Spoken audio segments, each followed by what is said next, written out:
कांग्रेस नेता अजय माकन ने अरविंद केजरीवाल को लेकर बड़े बयान दिए।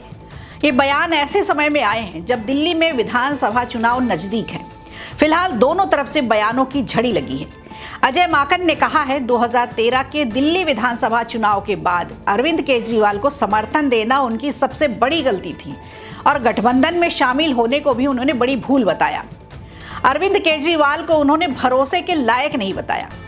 माकन ने आरोप लगाया है, वैसे तो अरविंद केजरीवाल राजा की तरह रहते हैं और पार्टी का नाम रखा है आम आदमी।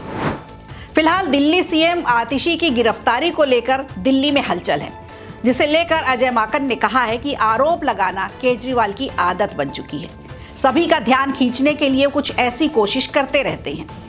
दरअसल अरविंद केजरीवाल ने बुधवार को दावा किया कि दिल्ली विधानसभा चुनाव से पहले मुख्यमंत्री आतिशी को फर्जी केस में गिरफ्तार किया जा सकता है। दिल्ली चुनाव से पहले कांग्रेस ने अरविंद केजरीवाल और दिल्ली सरकार के खिलाफ श्वेत पत्र जारी किया है।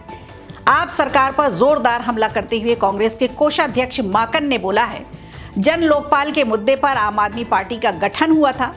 दिल्ली की सत्ता में 10 साल पहले आप सरकार आई थी, लेकिन आज तक जन लोकपाल नहीं ला पाई। अगर दिल्ली में केजरीवाल को एलजी जन लोकपाल लाने से रोक रहे हैं तो पंजाब में लोकपाल क्यों नहीं लाते?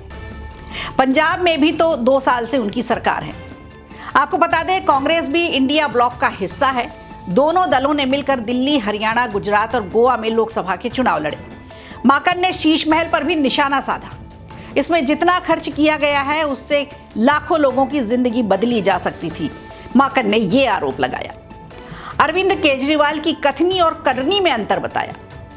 आपको याद होगा, पटना बैठक में केजरीवाल की हिस्सेदारी का जिक्र करते हुए भी माकन ने कहा है कि वे विपक्षी एकता को जोड़ने के लिए नहीं बल्कि एकता को खंडित करने के लिए बैठक में पहुंचते हैं।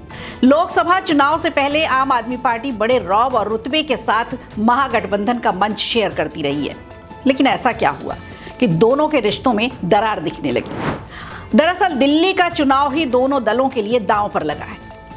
लोकसभा की 7 सीटें हार चुके हैं ये दोनों ही दल, और ये सब चुनाव को लेकर हो रहा है। दोनों दलों के नेताओं के बीच जारी जुबानी जंग से साफ हो गया है कि दोनों दलों के बीच मतभेद काफी गहरे हो चुके हैं। ऐसे में दोनों दलों के आगे किसी भी तरह का तालमेल की गुंजाइश अब दिखाई नहीं पड़ रही। माकन के बयान से पूर्व दिल्ली सरकार के मंत्री और आप के वरिष्ठ नेता सौरभ भारद्वाज ने कांग्रेस के रुख को लेकर सवाल खड़े किए। इसके पहले कांग्रेस नेता संदीप दीक्षित ने भी कहा था कि जब वो विधानसभा जाते हैं तो उन्हें इग्नोरेंस की फीलिंग आती है। 2024 के लोकसभा चुनाव में आप पहले ही कह चुकी थी कि वो इस चुनाव में अकेले उतरेगी, जबकि 2013 में कांग्रेस के समर्थन से ही अरविंद केजरीवाल दिल्ली की मुख्यमंत्री कुर्सी तक पहुंचे थे। तब से लेकर अब तक आम आदमी पार्टी की ही सरकार दिल्ली में है।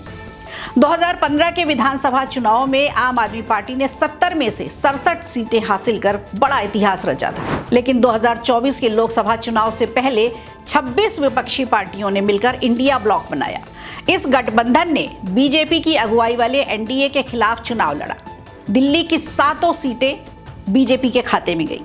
इधर विधानसभा चुनाव में भी बीजेपी दोनों दलों की आपसी तकरार का पूरा फायदा लेने के मूड में है, यानी भाजपा इन दोनों दलों के बीच चल रही खींचतान का फायदा उठाने की कोशिश में जुट गई है।